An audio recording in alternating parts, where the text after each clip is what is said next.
about 70 miles an hour, and someone came in front of us. I was the passenger, the third seat belt, left to right. And we hit the central reservation, and then we went through the fence on the left, went upside down and hit a tree. I broke my left arm. That's the scarring. Did you hurt your trim? It was really bad. Oh,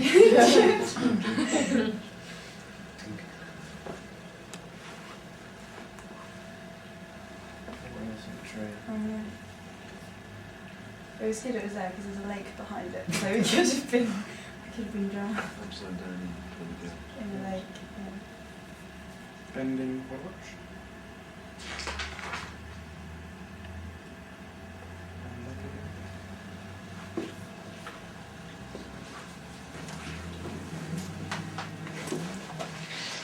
Turn around. Back to the audience. You're too far ahead. Sorry. So, let's think about what's going on here. Firstly, the overall balance of the spine. It's a fairly straight spine. Yeah. I mean, there are curves there, but they're very soft curves. So effectively, this is anterior, and there's a bit of a extension pattern through there, and a twist. And this is essentially posterior, slightly flattened.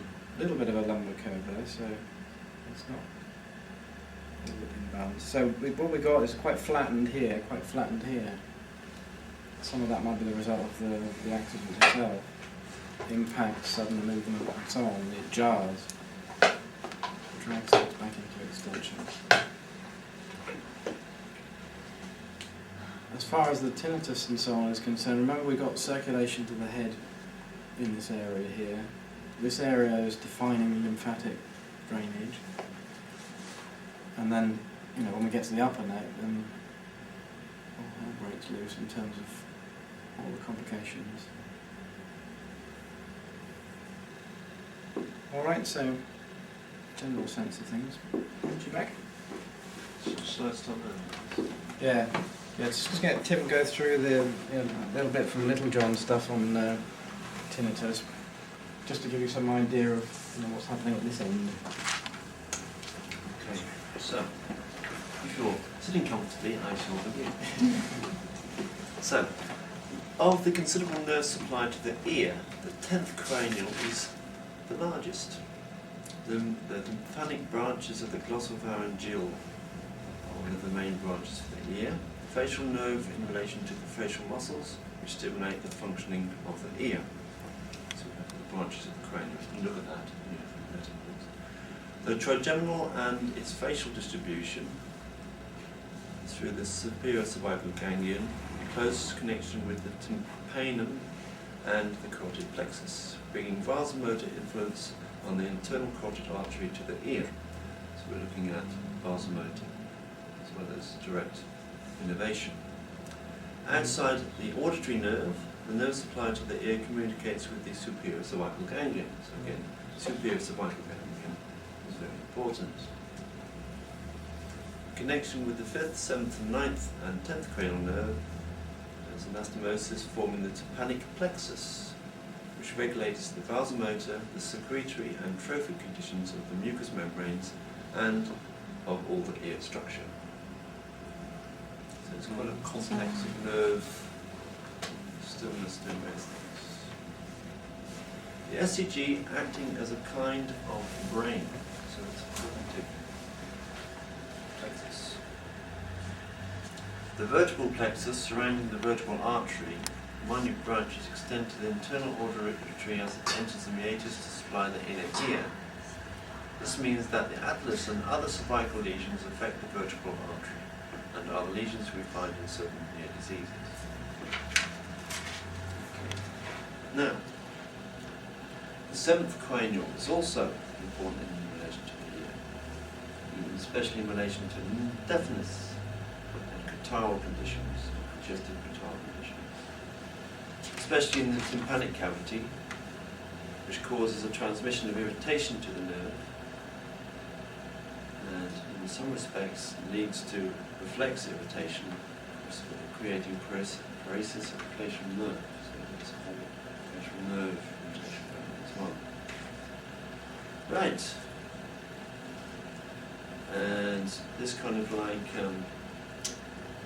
tile condition can quite often cause pressure effects on the tympanic membrane, causing a semi-paralysis of the tympanic membrane, producing a form of deafness. Now, meningeal inflammation, especially when septic, may extend as far as the seventh cranial and the internal auditory meatus, frequently resulting in hemorrhage. This explains the relation of the ear disturbance to the facial nerve. When we have ear disturbances, we have also this facial nerve irritation and pain being picked up. So all of this area around the TMJ is very, very important. It's also important to relate to how the SCG has its connections to this region as well.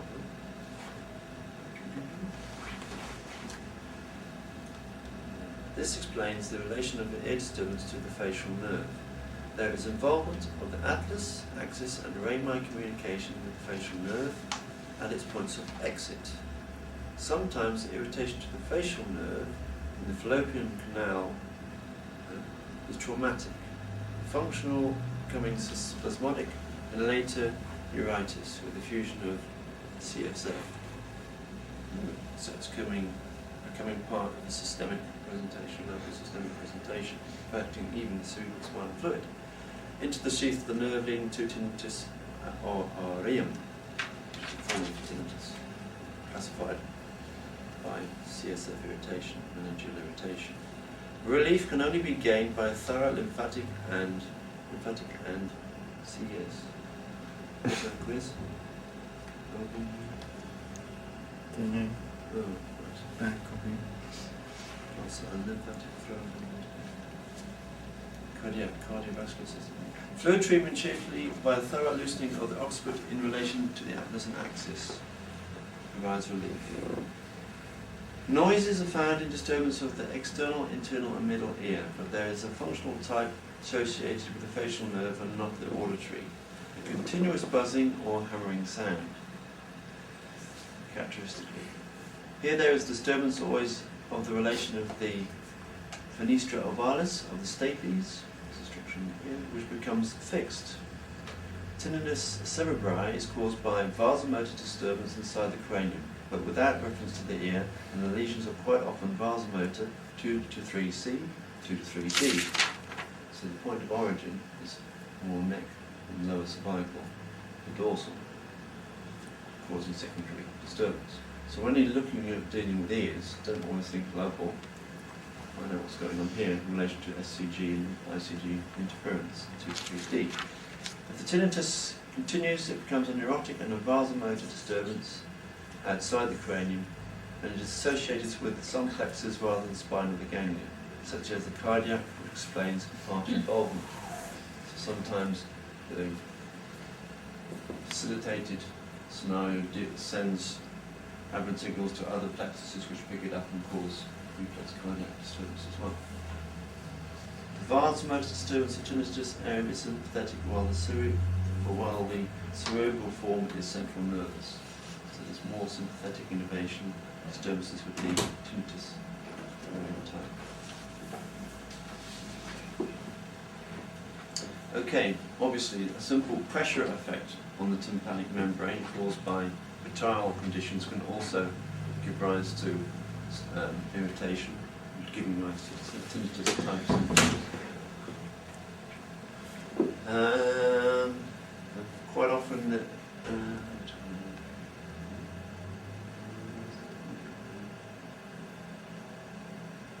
so quite often you can get, for example, a change in the arterial blood vessels close to the ear that gives an apparent tinnitus condition, but it's not actually typical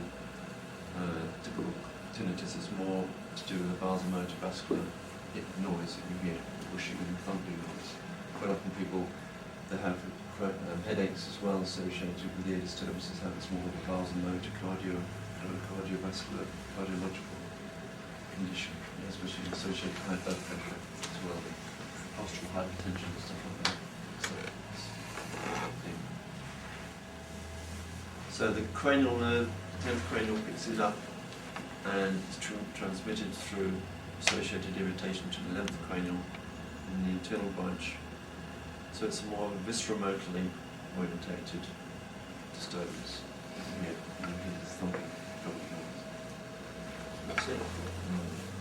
Once I start talking, showing what's going to be doing.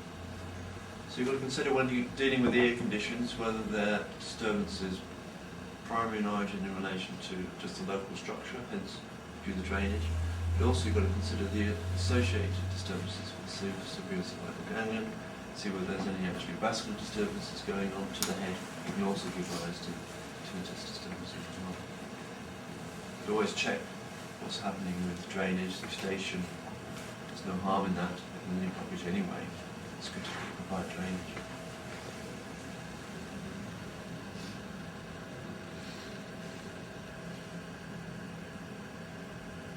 In the Little John Surgery practice notes there's tinnitus as well as a specific grade surgery practice notes. Still, yeah, we've got all the categories of ENT disorders.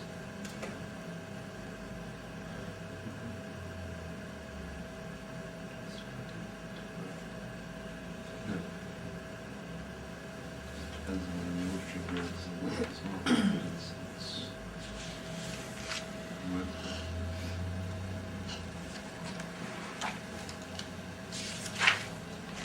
Primarily addressing what's happening in the OAA complex.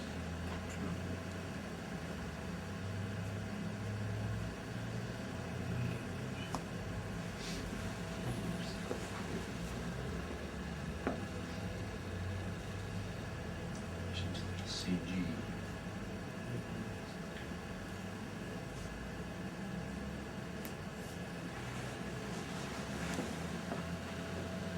So very, very careful treatment in the neck. Findings: very boggy edematous throat at the top of the neck. And the sort of whole OA complex is actually quite hard to palpate when it's at home. So to palpate really carefully, not using more pressure, just much more sort of refined palpation, if you like.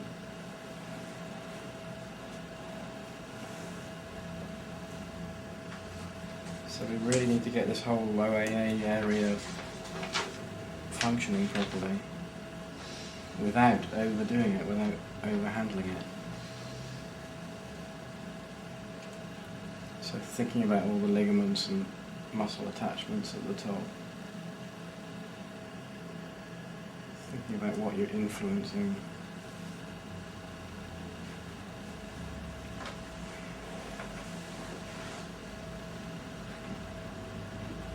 Just a little rocking through the OA.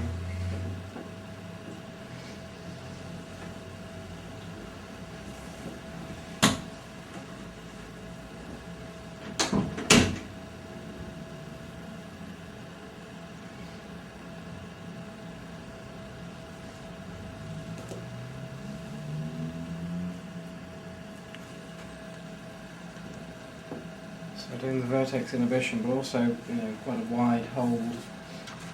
You're sort of checking the balance and symmetry in the head as well at the same time, and just whilst your pressure is, central, you're also sort of playing on the shape of the head a little bit as well, which is particularly useful in small children.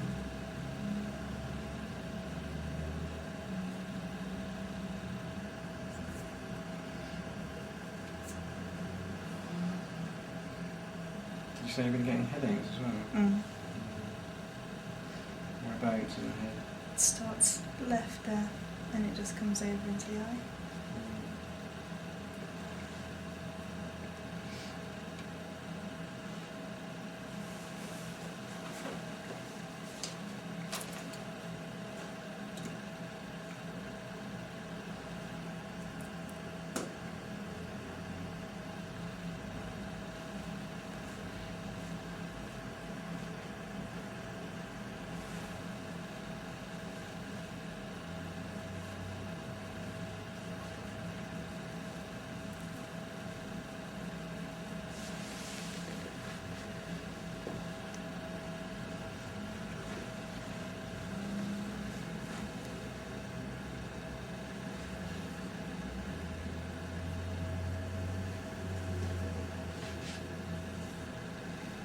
And we're doing the same sort of lymphatic thing, probably a slightly different order, but also following down through the path of the 5th cranial nerve. Part of the idea of this is sort of, balancing different elements of the cranial nerves, really.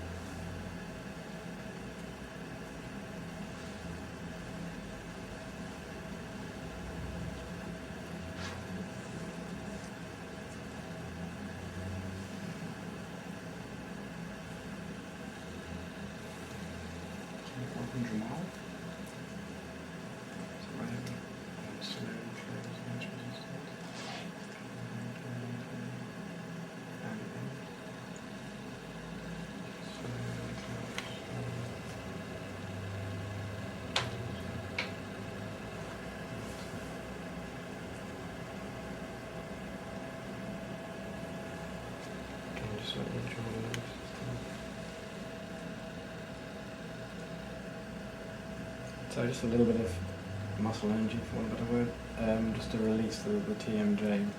And also what you're doing with that is you're following it back symmetrically. So notice it was coming up right hand side tighter. So hopefully try and release that pattern so that it comes up more symmetrically. And again that takes off some of the pressure around the right ear and so on.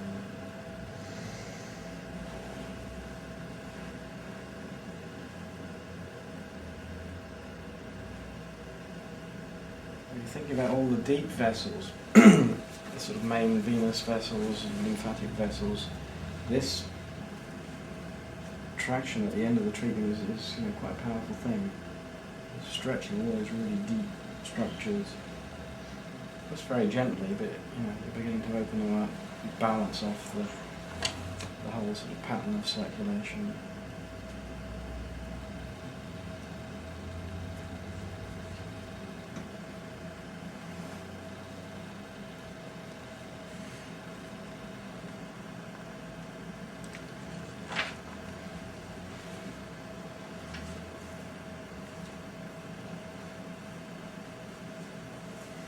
On in front. Slowly. We're slowly being operative. Yeah. There goes Tika again.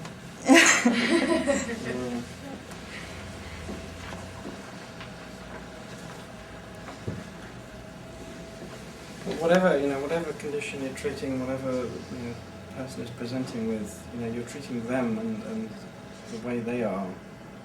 Yes, we can go into sort of details of applied anatomy and lesion patterns and disturbances and stuff, but you've always got to be sensitive to what the bigger picture is. Even that little bit of Little John there was describing the local applied anatomy, whereas the treatment begins mostly through the pelvis upwards, and it all relates. It's not all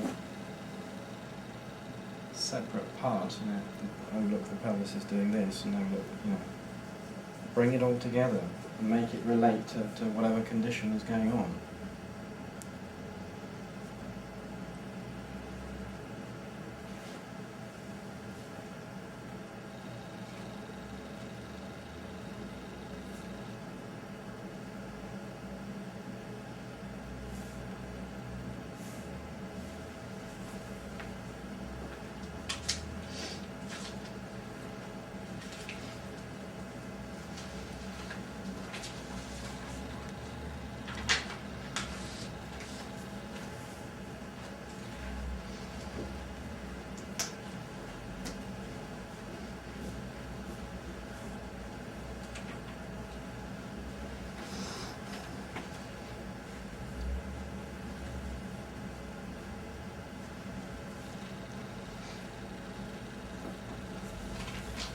The whole thing flowing as well, don't stop and start too much. Yeah. Trouble there, eh? Yeah.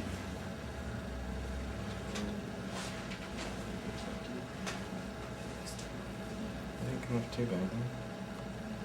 Felt worse. Mm-hmm.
So, I'm sorry, what did you say?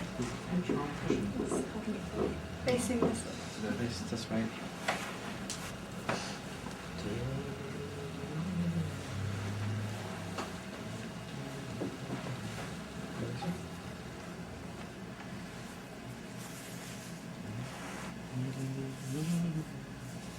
Bottom laying out straight. Top leg loose. Swing in. Wait for You it. said legs. Wait for it.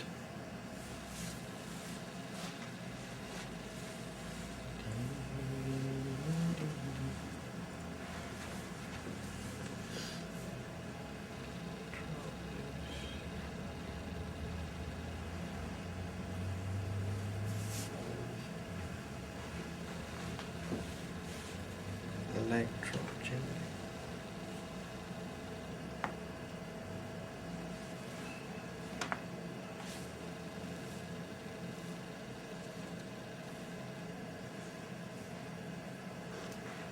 Left side.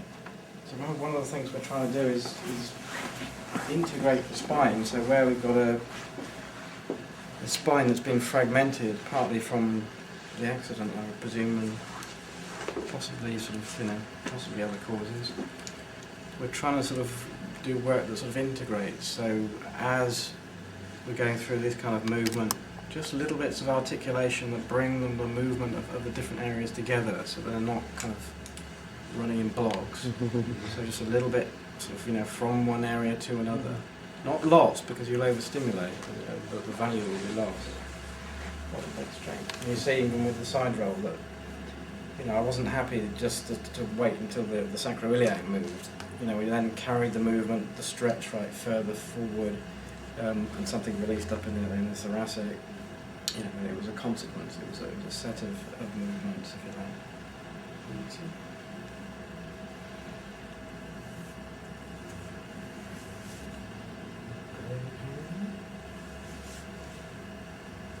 So every stage of the treatment, you're trying to sort of, bring little bits of more coordination, integration into the patterns that are going on there. Drop, drop, drop. Onto your back gently. Yeah, good. Drop. Clasp the fingers together behind the back of the neck.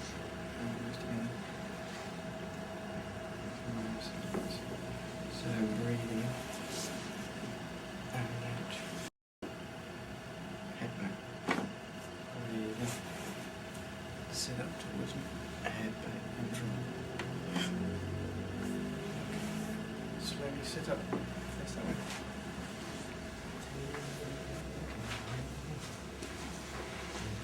Head back.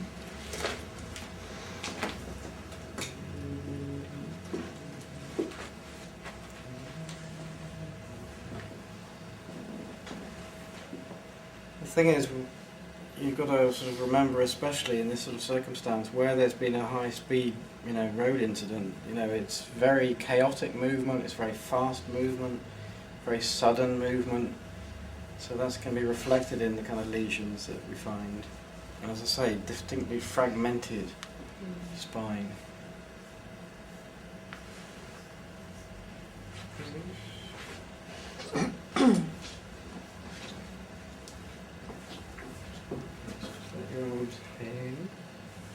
Just let this head drop.